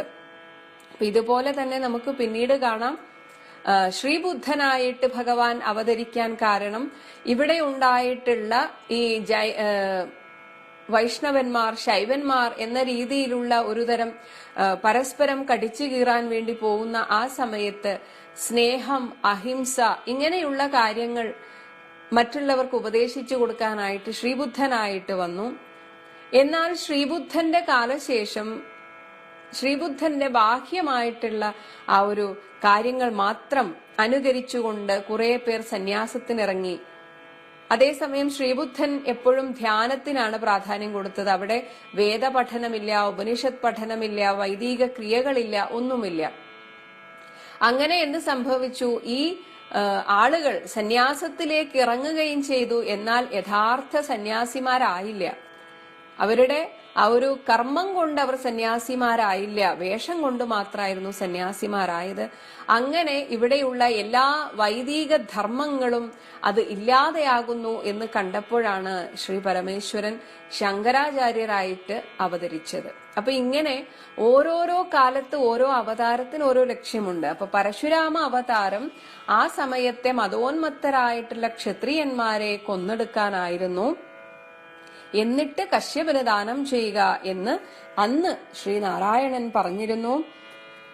പിന്നീട് പൃഥ്വിമണ്ഡലമൊക്കെ പിന്നെ ശാന്തിയെ പ്രാപിച്ച് ഉത്തമമായ തപോനിഷ്ഠയാ വസിച്ചാലും, ഇങ്ങനെ ഈ മതോന്മത്തരായ രാജാക്കന്മാരെ കൊന്നൊടുക്കിയാൽ തന്നെ ഈ ഭൂമി ശാന്തമാകും. അത് കഴിഞ്ഞ് നീ തപോനിഷ്ഠനായിട്ട് വസിച്ചാലും പിന്നെ ഞാൻ ത്രേതായുഗേ ഭൂമിയിൽ ദശരഥൻ തന്നുടെ തനയനായി വന്നവതരിച്ചിടും. അന്ന് കണ്ടിടാം തമ്മിൽ, എന്നാൽ എന്നുടെ തേജസ് അന്യൂനം ദാശരഥി തന്നിലാക്കിയിടുക. ഇപ്പോൾ അവിടെ കൃതയുഗത്തിൽ വെച്ച് ശ്രീനാരായണൻ പറഞ്ഞിരുന്നു എന്റെ തേജസ് തന്നെയാണ് നിന്നിലുള്ളത്. എന്നാൽ ത്രേതായുഗത്തിൽ ദശരഥപുത്രനായിട്ട് ഞാൻ തന്നെ അവതരിക്കുമ്പോൾ അന്ന് നിന്റെ ഈ തേജസ് എന്നിലേക്ക് ആക്കുക. കാരണം രാവണനെ പോലെ അദ്ദേഹം ഒരു വലിയൊരു താപസനും കൂടെയാണ്. ഒരുപാട് തപസ് ചെയ്തിട്ട് ഒരുപാട് ശക്തി സമ്പാദിച്ച ആളാണ് രാവണൻ. അപ്പൊ രാവണനെ നിഗ്രഹിക്കാൻ ഒട്ടും എളുപ്പമല്ല. അങ്ങനെ ഒരു കാര്യവും കൂടിയുണ്ട്. അതുകൊണ്ടാണ് ഈ വൈഷ്ണവ ചാപവും ഇപ്പോൾ പരശുരാമന്റെ ഈ ഒരു തേജസ്സൊക്കെ ദാശരഥിയിലേക്ക്, ശ്രീരാമനിലേക്ക് ആക്കണം എന്നൊക്കെ പറയുന്നത് അതുകൊണ്ടാണ്. അപ്പോ അന്ന് നീ എന്നെ കാണുമ്പോൾ എന്നിലേക്ക്, അതായത് ശ്രീരാമചന്ദ്രനായിട്ട് വരുന്ന എന്നിലേക്ക് നിന്റെ തേജസ് അതിനെ അങ്ങോട്ട് കൊടുക്കുക, ദാനമായിട്ട് കൊടുക്കുക. പിന്നെയും തപസ് ചെയ്ത് ആ ബ്രഹ്മപ്രളയാന്തം, ബ്രഹ്മപ്രളയം രണ്ട് തരത്തിലാണ്. ഒന്ന് നൈമിത്തിക പ്രളയം, ബ്രഹ്മാവിന്റെ ഒരു ദിവസം അവസാനിക്കുമ്പോൾ. അപ്പോൾ 1000 ചതുർയുഗങ്ങളാണ് ബ്രഹ്മാവിന്റെ ഒരു ദിവസം. അപ്പൊ ആ 1000 ചതുർയുഗങ്ങൾ അത്രയും കാലം ജീവിച്ചിരിക്കുമെന്നാണ്, പരശുരാമൻ ജീവിച്ചിരിക്കുമെന്നാണ് പറയപ്പെടുന്നത്. അപ്പൊ ഈ ഒരു 4 യുഗങ്ങളിലും അദ്ദേഹം ജീവിച്ചിരുന്നു എന്നത് നമുക്കിപ്പോൾ തന്നെ മനസ്സിലാക്കാം. കാരണം ഇവിടെ ഇപ്പോ കൃതയുഗത്തിലെ കാര്യം പറഞ്ഞു, ത്രേതായുഗത്തിലെ കാര്യമാണ് ഇപ്പോൾ നമ്മൾ വായിച്ചു കൊണ്ടിരിക്കുന്നത്. ഇനി ദ്വാപരയുഗത്തിൽ നമ്മൾ കണ്ടിട്ടുണ്ട് ഭീഷ്മരുടെ ഗുരുവായിരുന്നു പരശുരാമൻ. അതുപോലെ കർണനെ ശപിച്ചത് പരശുരാമനാണ്. പിന്നീട് ഇപ്പോൾ ഈ കലിയുഗത്തിൽ കേരളം ഉണ്ടായത് തന്നെ പരശുരാമൻ മഴുവെറിഞ്ഞിട്ടാണ് എന്നത് പ്രസിദ്ധമാണ്. അതുപോലെ തന്നെ ഒരുപാട് ക്ഷേത്രങ്ങൾ പരശുരാമനാണ് ഉണ്ടാക്കിയത്. അതിന്റെ എല്ലാ കാര്യങ്ങളും ചിട്ടകളൊക്കെ ചെയ്തത് അദ്ദേഹമാണ് എന്ന് പറയുന്നു. അപ്പോ തീർച്ചയായും ഈ 4 യുഗത്തിലും ഉണ്ടായതുപോലെ ഇനിയുള്ള ഈ കൽപ്പം അവസാനിക്കുന്നത് വരെ പരശുരാമൻ ചിരഞ്ജീവിയായിട്ട് ഉണ്ടാകും. അങ്ങനെ ഒരു അനുഗ്രഹമാണ് അന്ന് ഭഗവാൻ കൊടുത്തത്. അപ്പൊ ഇങ്ങനെയൊക്കെ പറഞ്ഞിട്ട് അന്ന് പറഞ്ഞ കാര്യമാണ് ഇപ്പോൾ പറയുന്നത്. കൃതയുഗത്തിൽ ശ്രീനാരായണൻ അവതരിച്ചപ്പോൾ എന്നരുൾ ചെയ്ത്, അപ്പൊ ബ്രഹ്മപ്രളയാന്തം എന്നെ സേവിച്ച് വസിച്ചിടുക, അങ്ങനെ ആയുസ് തീരുന്നത് വരെ ചിരഞ്ജീവിയായിട്ടിരിക്കുക, ബ്രഹ്മപ്രളയാന്ത വരെ എന്നെ സേവിക്കുക എന്നരുൾ ചെയ്തു മറഞ്ഞിടിനാൻ നാരായണൻ.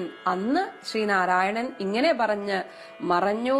ഇപ്പോഴിതാ തൻ നിയോഗങ്ങളെല്ലാം ചെയ്തിതു ഞാനും നാഥ.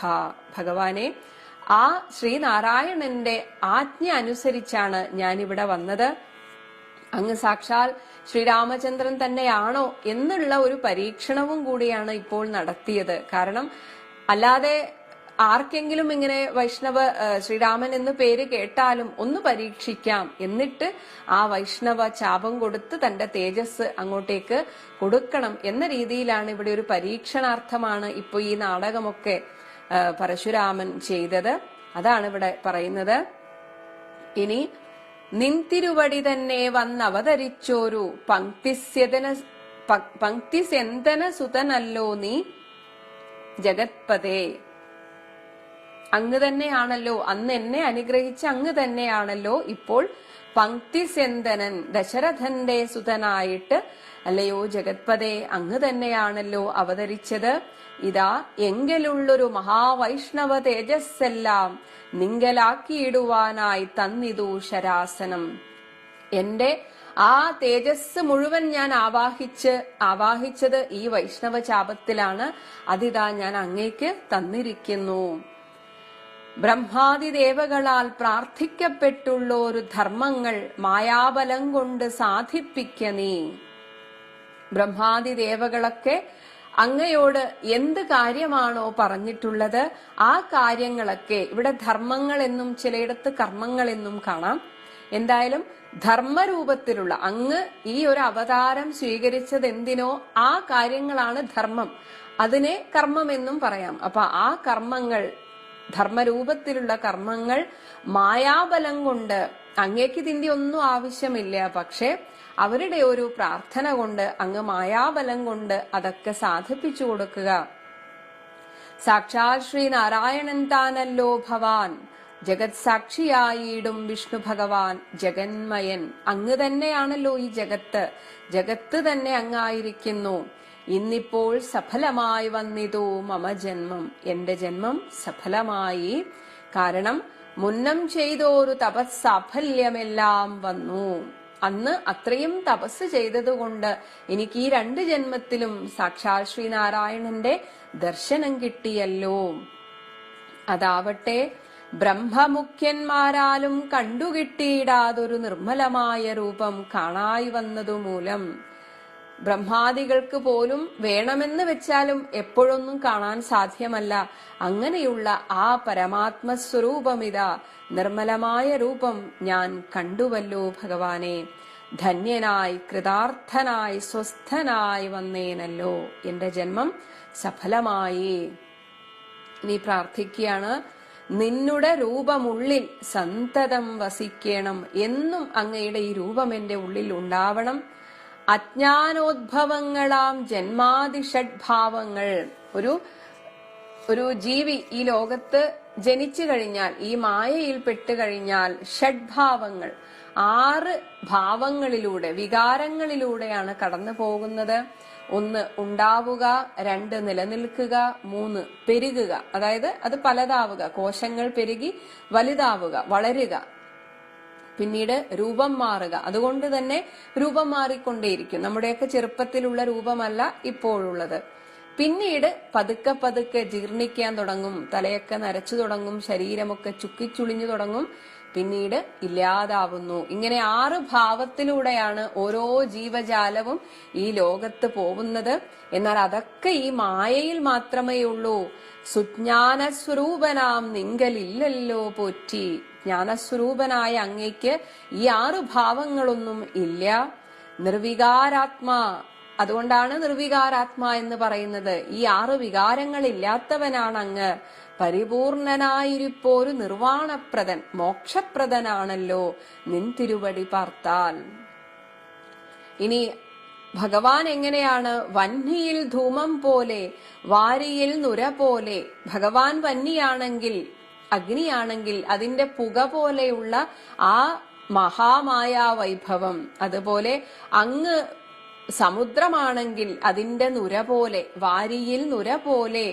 നിന്നുടെ മഹാമായാ വൈഭവം ചിത്രം ചിത്രം. ആ സമുദ്രത്തിലെ നുര പോലെയാണ് നമ്മൾ ഈ കാണുന്ന പ്രപഞ്ചം. അപ്പൊ ആ തിരമാലയെ മാത്രം ശ്രദ്ധിക്കുന്നവർക്ക് സമുദ്രത്തിന്റെ മാഹാത്മ്യം കാണാൻ സാധ്യമല്ല എന്നതുപോലെയാണ് ഈ മായാവൈഭവത്തിൽ ആകെ ആകൃഷ്ടരായിട്ടിരിക്കുന്ന അജ്ഞാനികൾക്ക് സാക്ഷാൽ പരബ്രഹ്മസ്വരൂപനായ അങ്ങയെ കാണാൻ സാധ്യമല്ലല്ലോ. യാവത് പര്യന്തം, ഏതുവരെ മായാസംവൃതം ലോകമോർത്താൽ, ഈ മായാസംവൃതമായിട്ട് ഏതുവരെ ഈ ലോകമുണ്ടോ, താവത് പര്യന്തം അറിയാവതല്ല ഭവത്തത്വം. എത്ര കാലം നമ്മൾ ഈ സ്വപ്നലോകം പോലെയുള്ള മായയിൽ കഴിയുന്നുവോ അത്രയും കാലം ഭഗവാനെ അങ്ങയുടെ തത്വം ആർക്കും അറിയാൻ സാധ്യമല്ല. ഇനി ഇതറിയാൻ എന്താ വേണ്ടത്? സത്സംഗം കൊണ്ട് ലഭിച്ചിടിന ഭക്തിയോടും. ഇവിടെ സത്സംഗം എന്ന് പറയുന്നത് കൊണ്ട് നമ്മൾ സാധാരണ കുറച്ച് ആളുകൾ ചേർന്ന് ഭജനയും മറ്റ് പ്രഭാഷണങ്ങൾക്ക് കേൾക്കാനിരിക്കുന്നതിനെയും സത്സംഗം എന്നാണ് പറയുക. പക്ഷെ ഇവിടെ ഉദ്ദേശിക്കുന്ന സത്സംഗം എന്നത് ആ മഹത്തുക്കളുടെ, അതായത് ജ്ഞാനം നേടിയ അല്ലെങ്കിൽ പരമഭക്തന്മാർ, ഇതിലേതെങ്കിലും ഒരു തലത്തിൽ നിൽക്കുന്ന ഒരു മഹത്തുക്കളുടെ, അങ്ങനെയുള്ള ഒരു സജ്ജനത്തിന്റെ, ആ സത്തുക്കളുടെ സംഘം, അവരുമായിട്ട് ഇങ്ങനെ സംഘം ചേർന്നിട്ട് അവർ പറയുന്ന കഥകൾ കേട്ട് അവരുടെ അനുഭവം കേട്ട് ഇരിക്കാൻ സാധിക്കുമ്പോൾ ഒരു നിലവിളക്കിന്റെ പ്രകാശം നമ്മിലേക്ക് വരുന്നത് പോലെ ആ പ്രകാശം നമ്മിൽ ഭക്തിയായിട്ട് തീരും. അങ്ങനെയുള്ള സത്സംഗം കൊണ്ട് ലഭിക്കുന്ന ഭക്തിയോടും ത്വത് സേവാരതന്മാരാ മാനുഷർ, അങ്ങനെയുള്ള ഭക്തി കൊണ്ട് മാത്രമേ അങ്ങയെ സേവിക്കുന്നതിൽ മനുഷ്യർ തൽപരന്മാരാകുള്ളൂ. അങ്ങനെയുള്ള ആ മാനുഷർ മെല്ലെ മെല്ലെ പതുക്കെ പതുക്കെ ത്വന്മായാരചിതമാം സംസാര പാരാവാരം, അങ്ങയുടെ മായ കൊണ്ട് തന്നെ രചിച്ചിട്ടുള്ള ഈ സംസാര സാഗരത്തെ തന്മറുകരയേറിയിടുന്നിതു കാലം കൊണ്ടേ. ഒരുപാട് കാലമെടുക്കും, എന്നാലും ഭക്തി ഉള്ളവർക്ക് ആ യാത്ര പോലും ഒരു രസമാണ്. അങ്ങനെ മറുകരയേറിയിടുന്നല്ലോ. ത്വജ്ഞാനപരന്മാരാ മാനുഷജനങ്ങൾക്ക് ഉള്ള അജ്ഞാനം, അങ്ങയെ അറിയണം എന്നുള്ള തീവ്രമായ ആഗ്രഹമുള്ള മനുഷ്യജനങ്ങൾക്ക് ഉള്ള അജ്ഞാനം, അത് നീക്കുവാൻ ഒരു സദ്ഗുരുവിനെ ലഭിച്ചിടും. അപ്പൊ നമ്മുടെ ആഗ്രഹം തീവ്രമാണെങ്കിൽ മാത്രമേ നമുക്കൊരു ഗുരുവിനെ ലഭിക്കുള്ളൂ. ഇതിനെയാണ് ഒരു മുമുക്ഷു ആവുക എന്ന് പറയാ. മുമുക്ഷു എന്നാൽ മോക്ഷേച്ഛ ഉള്ള ആൾ, മോക്ഷം വേണമെന്നുള്ള ദൃഢനിശ്ചയത്തോടെ പ്രവർത്തിക്കുന്നയാളാണ് മുമുക്ഷു. അങ്ങനെ ഒരു മുമുക്ഷുവിന് തീർച്ചയായിട്ടും ഒരു ഗുരുവിനെ ലഭിക്കുമെന്നാണ്. ഇങ്ങനെ ഗുരുവിനെ ലഭിച്ചാൽ സദ്ഗുരുവരങ്കൽ നിന്ന് അൻപോട് വളരെ ആ ഗുരുവിനെ സേവിച്ചു നിന്നാൽ ഗുരുവിന്റെ കാരുണ്യത്താൽ വാക്യജ്ഞാനം, തത്വമസി, അഹം ബ്രഹ്മാസ്മി ഇങ്ങനെയുള്ള വാക്യജ്ഞാനം ഉൾക്കാമ്പിലുദിച്ചിടും ത്വത്പ്രസാദത്താൽ. അപ്പോൾ ഗുരു കാരുണ്യവും ഒപ്പം ഭഗവത് കാരുണ്യവും ഉണ്ടാകുമ്പോൾ ആ പരമാത്മ തത്വത്തെക്കുറിച്ചുള്ള വാക്കുകൾ, ആ വാക്യത്തിന്റെ അറിവ് നമ്മുടെ ഉള്ളിൽ പ്രകാശിക്കും. ഇങ്ങനെ കർമ്മബന്ധത്തിങ്കൽ നിന്നാശു വേർപെട്ട്, അതിൽ നിന്നൊക്കെ വേർപെട്ട് ഭവത് ചിന്മയ പദത്തിങ്കലാഹന്ത ലയിച്ചിടും. ഭഗവാനെ, അങ്ങാകുന്ന ആ പരമാത്മാവിലേക്ക് ഒരു നദി ഒഴുകി സമുദ്രത്തിലെത്തുന്നത് പോലെ എല്ലാ ജീവാത്മാക്കളും അങ്ങയിലേക്ക് ഒഴുകിയെത്തുമല്ലോ ഭഗവാനെ. അതേസമയം ത്വദ്ഭക്തി വിഹീനന്മാരായുള്ള ജനങ്ങൾക്ക് അങ്ങയിൽ ഭക്തി വരുന്നില്ല എങ്കിൽ അതിനും വേണം ഒരു പുണ്യം. ഭക്തരായിരിക്കണമെങ്കിൽ ഇത്തരം കാര്യങ്ങളൊക്കെ അറിയണം, കേൾക്കണം എന്ന് തോന്നുന്നത് പോലും ഉള്ളിൽ ആ സത്വഗുണം കുറേശ്ശെയൊക്കെ വർദ്ധിക്കുമ്പോഴാണ്. അങ്ങനെ വർദ്ധിക്കുമ്പോഴാണ് ഈ സത്സംഗങ്ങളിലൊക്കെ താല്പര്യമുണ്ടാവുക. അങ്ങനെ അല്ലാത്ത ജനങ്ങൾക്ക് ഇതൊക്കെ വെറുതെ സമയം കളയുകയാണ് എന്ന് ചിന്തിക്കുന്നവർക്ക് കൽപ്പകോടികൾ കൊണ്ടും സിദ്ധിക്കയില്ലല്ലോ. കൽപ്പം എന്ന് വെച്ചാൽ തന്നെ 1000 ചതുർയുഗങ്ങളാണ്. അപ്പൊ കൽപ്പകോടി എന്ന് വെച്ചാൽ എത്ര കാലം? അപ്പൊ ഒരിക്കലും അത് കിട്ടുകയില്ല. പിന്നെ എങ്ങാനും എപ്പോഴെങ്കിലും ഈ ഒരു മനം മാറ്റം സംഭവിക്കണം. വിജ്ഞാന സുഖം മോക്ഷമെന്നറിഞ്ഞാലും വിജ്ഞാനം നമുക്ക് കിട്ടുന്ന ആ ഒരു അറിവ്, ആ അറിവ് നമുക്ക് അനുഭവമായി തീരണം. അപ്പോഴാണ് അത് വിജ്ഞാനമാകുന്നത്. ഇതാണല്ലോ മോക്ഷമെന്നറിഞ്ഞാലും ഭഗവാനെ, അജ്ഞാനം നീക്കി ത്വദ്ബോധം മമ സിദ്ധിക്കണം. എനിക്ക് അങ്ങാണ് സത്യം, ആ ബോധം അതെനിക്ക് അനുഭവപ്പെടണം. ആകയാൽ ത്വത്പാദപത്മങ്ങളിൽ സദാകാലം ആകുലം കൂടാതൊരു ഭക്തി സംഭവിക്കണം. എപ്പോഴും അങ്ങയിൽ ഒട്ടുമിളക്കം തട്ടാത്തൊരു ഭക്തി സംഭവിക്കണം ഭഗവാനെ. നമസ്തേ ജഗൽപദേ, നമസ്തേ രമാപദേ, നമസ്തേ ദാശരഥേ, നമസ്തേ സതാംപദേ, വേദപദേ, ദേവപദേ, മഖപദേ. മഖം യാഗങ്ങൾക്കൊക്കെ അധീശനാണ് ഭഗവാൻ. ധരാപദേ, ധരഭൂമി, ഭൂമിയുടെ പതി. ധർമ്മപദേ, സീതാപദേ, കാരുണ്യാബ്ധേ, ചാരുമൂർത്തേ, നമസ്തേ രാമചന്ദ്ര, രാമ രാമ, നമസ്തേ രാമഭദ്ര, സന്തതം നമോസ്തുതേ ഭഗവൻ, നമോസ്തുതേ. ഇങ്ങനെയൊക്കെ ചിന്തയേ ഭവച്ചരണാംബുജം നമോസ്തുതേ. ഭഗവാനെ, അങ്ങയുടെ ആ ചരണാംബുജം തന്നെ എന്റെ മനസ്സിലെപ്പോഴും ഉണ്ടാവേണമേ. ഇനി ആദ്യം ഭഗവാൻ ചോദിച്ചിരുന്നു, വില്ല് കുലച്ചിട്ട് ആ അമ്പ് എടുത്ത് എയ്യാൻ വേണ്ടി പോയപ്പോൾ ചോദിച്ചിരുന്നു, എന്റെ ലക്ഷ്യം എന്താണ് എന്ന്. അതിനുള്ള ഉത്തരം പറയുകയാണ്, സ്വർഗതിക്കായിട്ടെന്നാൽ സഞ്ചിതമായ പുണ്യമൊക്കെ, ഞാൻ സ്വർഗത്തിൽ എത്തണം എന്നാഗ്രഹിച്ച് ഞാൻ ഇത്രയും കാലം ചെയ്ത എല്ലാ യജ്ഞത്തിന്റെയും തപസ്സിന്റെയും ഒക്കെ പുണ്യമായിരിക്കട്ടെ നിൻ ബാണത്തിന് ലക്ഷ്യമായി ഭവിക്കണം.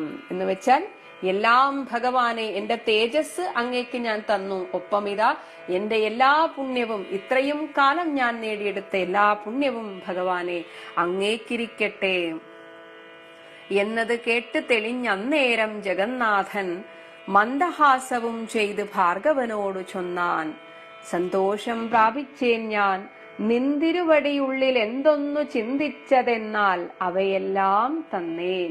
അപ്പൊ ഇവിടെ ഭഗവാൻ പറയുന്നു, എനിക്ക് സന്തോഷമായി, അങ്ങയുടെ ഉള്ളിൽ എന്താണോ ആഗ്രഹം അതൊക്കെ ഞാൻ തരാം. പ്രീതി കൈക്കൊണ്ട് ജമദഗ്നിപുത്രനും അപ്പോൾ സാദരം ദശരഥപുത്രനോട് അരുൾ ചെയ്തു. അപ്പോൾ ജമദഗ്നിപുത്രനായിട്ടുള്ള ഭാർഗവരാമൻ ഇപ്രകാരം പറഞ്ഞു, ഏതാനും അനുഗ്രഹമുണ്ട് എന്നെക്കുറിച്ചെങ്കിൽ, അങ്ങക്ക് എന്നെക്കുറിച്ച് അങ്ങനെ ഒരു പരിഗണന ഉണ്ടെങ്കിൽ, കുറച്ചെങ്കിലും ഉണ്ടെങ്കിൽ, പാദഭക്തന്മാരിലും പാദപത്മങ്ങളിലും, അതായത് അങ്ങയിൽ ഏകാന്ത ഭക്തന്മാരായിരിക്കുന്നവരെ സേവിച്ചാൽ തന്നെ പുണ്യമാണെന്നാണ്. ഒപ്പം അങ്ങയുടെ പാദപത്മങ്ങളിലും ചേതസി സദാകാലം ഭക്തി സംഭവിക്കണം. എപ്പോഴും എനിക്ക് അങ്ങയിൽ ഭക്തി ഉണ്ടാവേണം ഭഗവാനെ. മാധവ രഘുപതേ രാമ കാരുണ്യാംബുധേ. ഇത് മാത്രമല്ല, ഇവിടെ പറയുകയാണ്, ഞാൻ ഇപ്പോൾ അങ്ങയെ സ്തുതിച്ച ഈ സ്തോത്രം മയാകൃതം, എന്നാൽ ചെയ്യപ്പെട്ട ഈ ഒരു സ്തോത്രം ജപിച്ചിടുന്ന പുമാൻ, അത് ഭക്തിയോടെ, ഇതേ ഭക്തിയോടെ, ഉള്ളിൽ നിന്ന് വരുന്ന ആ ഭക്തിയോടെ ജപിക്കുന്ന മനുഷ്യൻ ഭക്തനായി തത്വജ്ഞനായിടണം. വിശേഷിച്ചും ഭക്തനായാൽ മാത്രം പോരാ, ഈ ലോകത്തിന്റെ തത്വങ്ങളെ കുറിച്ചറിഞ്ഞ് എല്ലാ ദുഃഖങ്ങളിൽ നിന്നും മുക്തനാവേണം. മാത്രമല്ല, മൃത്യു വന്നടുക്കുമ്പോൾ, ഇങ്ങനെ എന്നും സദാകാലം ഭഗവാനെ സ്മരിക്കുന്ന ഒരാൾക്ക് ആ ആളിന്റെ മൃത്യു വന്നടുക്കുമ്പോൾ ത്വൽപാദാംബുജ ഗതി, അങ്ങയിൽ ശരണം പ്രാപിക്കാൻ, ആ മൃത്യു ശരീരം ഇവിടെ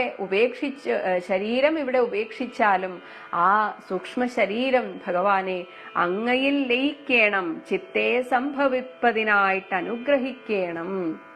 അപ്പൊ ഇവിടെ ഭാർഗവരാമൻ തനിക്ക് മാത്രമല്ല, താൻ ഈ ചെയ്ത സ്തോത്രം ഏതൊരു ഭക്തൻ ഭക്തിയോടെ ജപിക്കുന്നുവോ, അർത്ഥമറിഞ്ഞ് ജപിക്കുന്നുവോ, അങ്ങനെയുള്ളവർക്ക് ഭക്തി സംഭവിക്കണം. അവരുടെ മരണകാലത്തിൽ അവരെ ഭഗവങ്കലേക്ക് അവരെ ലയിപ്പിക്കണം. ഇങ്ങനെയൊക്കെയുള്ള ആഗ്രഹങ്ങളെ എനിക്കുള്ളൂ എന്ന് പറഞ്ഞു. അങ്ങനെ തന്നെ എന്ന് രാഘവൻ നിയോഗത്താൽ തിങ്ങിന ഭക്തി പൂണ്ടു രേണുകാതനയനും, അങ്ങനെ തന്നെ സംഭവിക്കട്ടെ എന്ന് രാഘവനും പറഞ്ഞു. സാദരം പ്രദക്ഷിണം ചെയ്ത് കുമ്പിട്ടുകൂപ്പി പ്രീതനായി ചെന്ന് മഹേന്ദ്രാചലം പുക്കിയിടിനാൻ. വീണ്ടും മഹേന്ദ്രാചലത്തിൽ തപസ്സിനായിട്ട് പോയി. അപ്പൊ ഇതൊക്കെ ഇങ്ങനെ കണ്ടുകൊണ്ടിരിക്കുന്ന ആ ഭൂപതി ദശരഥൻ താൻ അതിസന്തുഷ്ടനായി. ഒരു ബാധ ഒഴിഞ്ഞതുപോലെയാണ് ദശരഥനെ സംബന്ധിച്ച്. അങ്ങനെ അതിസന്തുഷ്ടനായിട്ട് താപവും അകന്ന് അതുവരെ ഉണ്ടായിരുന്ന ആ ഒരു ആശങ്കയൊക്കെ പോയി. തൻ പുത്രനാം രാമൻ തന്നെ ഗാഠമായി ആശ്ലേഷം ചെയ്ത് ആനന്ദ അശ്രുക്കളോടും സന്തോഷാശ്രുക്കളോടും, ഒപ്പം വസിഷ്ഠനാണല്ലോ പറഞ്ഞത്, ഒന്നും പേടിക്കണ്ട, എല്ലാം മംഗളമായിട്ട് വരും. അങ്ങനെ പ്രൗഢാത്മാവായി, കാരണം ഞാൻ പറഞ്ഞതുപോലെയൊക്കെ സംഭവിച്ചല്ലോ എന്ന രീതിയിൽ അങ്ങനെ പ്രൗഢമായിട്ട് നിൽക്കുന്ന വിധിനന്ദനൻ വസിഷ്ഠനോടും കൂടി പുത്രന്മാരോടും പടയോടും ചെന്ന് അയോധ്യയിൽ സ്വസ്ഥമാനസനായി വാണിയിടിനാൻ കീർത്തിയോടെ. അങ്ങനെ കീർത്തി വർദ്ധിച്ചുകൊണ്ട് അങ്ങനെ ഇരിക്കവേ ശ്രീരാമാദികൾ നിജ ഭാര്യമാരോടും കൂടി, അവർ 4 പേരും 4 പേരുടെയും ഭാര്യമാരോടും കൂടി സ്വൈര്യമായി രമിച്ചു വാണിയിടിനാരെല്ലാവരും. വൈകുണ്ഠപുരി തന്നിൽ ശ്രീ ഭഗവതിയോടും, എങ്ങനെയാണോ വൈകുണ്ഠത്തിൽ ഭഗവാൻ ലക്ഷ്മീ ദേവിയോടുകൂടെ ഇരിക്കുന്നത്, വൈകുണ്ഠൻ വാഴും പോലെ, ആ മഹാവിഷ്ണു വാഴും പോലെ രാഘവൻ സീതയോടും ആനന്ദമൂർത്തി മായാമാനുഷവേഷം കൈക്കൊണ്ട് ആനന്ദം പൂണ്ടു വസിച്ചിടിനാൻ അനുദിനം. ഇങ്ങനെയിരിക്കെ ഒരു ദിവസം കേകയ നരാധിപനാകിയ യുധാജിത്ത്, കേകയ രാജ്യത്തെ രാജാവായിട്ടുള്ള യുധാജിത്ത് കൈകേയി തനയനെ കൂട്ടിക്കൊണ്ടങ്ങു ചെൽവാൻ, കൈകേയിയുടെ മകനായ ഭരതനെ കൂട്ടിക്കൊണ്ടുപോകാൻ അമ്മാവനാണ് വരുന്നത്. ദൂതനെ അയച്ചതു കണ്ടൊരു ദശരഥൻ. അപ്പോ ദൂതനെ അയച്ചു കൊണ്ടുപോകാൻ വേണ്ടിയിട്ട് സോദരനായി മേവിയിടും ശത്രുഘ്നനോടും കൂടി. ഇവിടെ യുധാജിത്തല്ല വന്നത്, ദൂതനെയാണ് അയച്ചത്.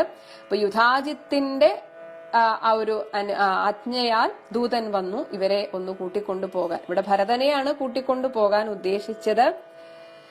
എന്നാൽ ഭരതന്റെ കൂടെ എന്നും നിഴല് പോലെ ഇരിക്കുന്ന സോദരനായി മേവിയിടും ശത്രുഘ്നനോടും കൂടെ സാദരം ഭരതനെ പോവാനായി നിയോഗിച്ചാൻ ആദരവോട് നടന്നിടിനാർ അവർകളും. അങ്ങനെ അവർ കുറച്ച് ദിവസം അയോധ്യയിൽ നിന്ന് മാറി നിൽക്കുകയാണ്. മാതുലൻ തന്നെ കണ്ട് ഭരതശത്രുഘ്നന്മാർ മോദം ഉൾക്കൊണ്ടു വസിച്ചിടിനാർ അതുകാലം. അങ്ങനെ അവർ കേകയ രാജ്യത്തെത്തി അമ്മാവനെ കണ്ട് സന്തുഷ്ടരായിട്ട് അങ്ങനെ ഭരതശത്രുഘ്നന്മാർ മോദം ഉൾക്കൊണ്ട് സന്തോഷത്തോടെ വസിച്ചു. മൈഥിലിയോടും നിജനന്ദനന്മാരോടും ചേർന്ന് കൗസല്യാദേവി താനും പരമാനന്ദം പൂണ്ടാൾ. തന്റെ പുത്രഭാര്യയായിട്ടുള്ള സീതയോടും തന്റെ മക്കളായിട്ട്, ഇവിടെ ഇനിയിപ്പോ ബാക്കിയുള്ളത് ശ്രീരാമചന്ദ്രനും ലക്ഷ്മണനും, അങ്ങനെയുള്ള മക്കളോട് കൗസല്യാദേവിയും അങ്ങനെ പരമാനന്ദം പൂണ്ടു. രാമലക്ഷ്മണന്മാരാം പുത്രന്മാരോടും നിജഭാമിനിമാരോടും ആനന്ദിച്ച് ദശരഥൻ. രാമലക്ഷ്മണന്മാരോടും മറ്റുള്ള ഭാര്യമാരോടൊക്കെ ആയിട്ട് ദശരഥനും സാകേതപുരി തന്നിൽ, സാകേതപുരി എന്നു പേരുള്ള ആ രാജ്യത്ത്, ആ ഒരു പുരത്തിൽ സുഖിച്ചു വാണിയിടിനാൾ.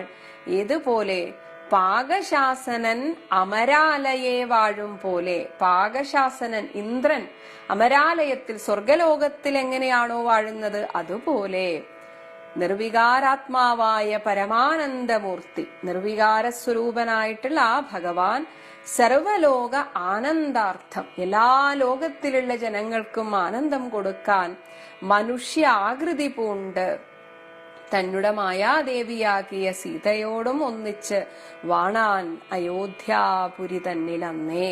അങ്ങനെ കുറച്ചു കാലമെങ്കിലും അവരുടെ ജീവിതത്തിൽ ഒരു സന്തോഷകരമായ ഒരു കാലത്തിലൂടെയാണ് ഇപ്പോൾ ശ്രീരാമചന്ദ്രൻ കടന്നു പോകുന്നത്. ഓം ശ്രീരാമചന്ദ്രായ നമഃ.